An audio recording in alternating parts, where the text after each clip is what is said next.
सद्गुरू श्री ब्रह्मचैतन्य महाराज गोंदवलेकर यांचं प्रवचन 26 मार्च. प्रपंचातले विषय सुख हे खरे सुख नाही. मनुष्य जगात कितीही मोठा असला तरी त्याच्या प्रपंचात काहीतरी न्यून असतेच. न्यूनता नाही असा प्रपंचच नाही. एखादा प्रापंचिक माझा प्रपंच पूर्ण आहे म्हणून सांगणारा भेटेल, परंतु चालले आहे असेच चालावे, त्यात कमी तर नाही ना कधी पडणार, अशी त्याला काळजी असतेच. म्हणजे त्याला खरे सुख असे नसतेच. एखादा अत्यंत विषयी त्याला कदाचित काळजी नसेल.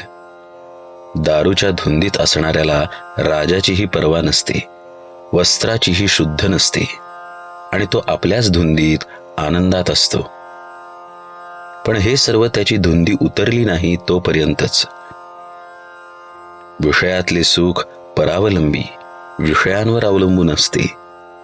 विषय हे नश्वर आपल्यापासून कधीतरी जाणार, निदान आपल्याला तरी त्यांच्यापासून एक दिवस जावे लागणार. दुसरी गोष्ट म्हणजे विषयाचे सुख इंद्रियाधीन असते. इंद्रिये विकल झाली म्हणजे सुख कसे मिळणार? उद्या आपण मरणार हे समजले की कोणते विषय आपल्याला सुख देतील? सारांश, विषयात सुख नाही. जे सुख होतेसे वाटते ते आपल्यातच असते, आणि ते विषयापासून मिळते अशी आपली फसवणूक मात्र होते. तर मग सुख कशात आहे? पुष्कळ वस्तू पुष्कळ मिळाल्या तर पुष्कळ सुख मिळते हा भ्रम आहे. खरे किंवा पुष्कळ सुख म्हणजे कायमचे सनातन सुख होय. ते सनातन वस्तूपाशीच म्हणजे भगवंतापाशीच असते. आपल्याप्रमाणे पशूंनाही विषय सुख आहे.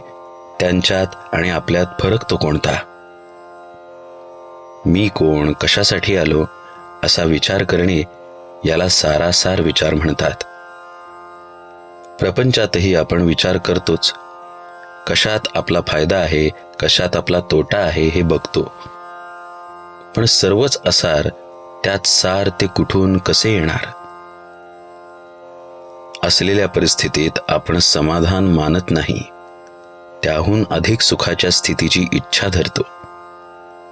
देवाची भक्ती करणे, संतांकडे जाणे हे सुद्धा विषय मिळवण्याकरता आपण करतो. मग आपली ही सेवा भक्ती विषयांची झाली का संतांची झाली? देव संत यांचा उपयोग इतर गोष्टींप्रमाणे विषय मिळवण्याचे साधन म्हणून नाही का आपण करत? मांजर आडवे गेले की आपले काम होणार नाही ही भगवंताची सूचना आहे असे समजून आपण परततो. पण एक बायको मेली की दुसरी करण्याच्या विचाराला लागतो. सारांश, आपले ध्येयच विषय हे असते, आणि ते मिळवण्याची आपली खटपट असते.